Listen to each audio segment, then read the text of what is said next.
أعوذ بالله من الشيطان الرجيم. بسم الله الرحمن الرحيم.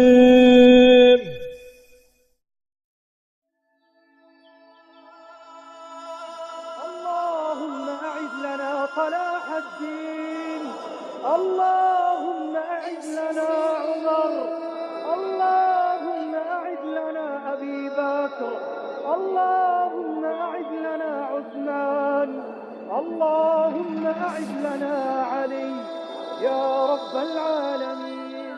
Следующую историю об Абу Бакре рассказал Умар ибн Хаттаб. Каждый раз после утренней молитвы Абу Бакр сразу же покидал мечеть. Каждый раз после молитвы он покидал молящихся.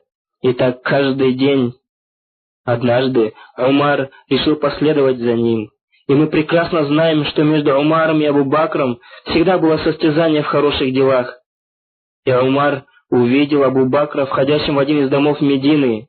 То есть Абу Бакр посещал этот дом каждый день. Когда он покинул этот дом, в него вошел Умар и увидел дряхлую, слепую старушку, которая была не в состоянии передвигаться на своих ногах. И кто же входит к ней каждый день? Сам халиф мусульман, правитель великого государства. И спросил Умар: «Кто ты? И кто этот человек, который приходит к тебе каждый день?»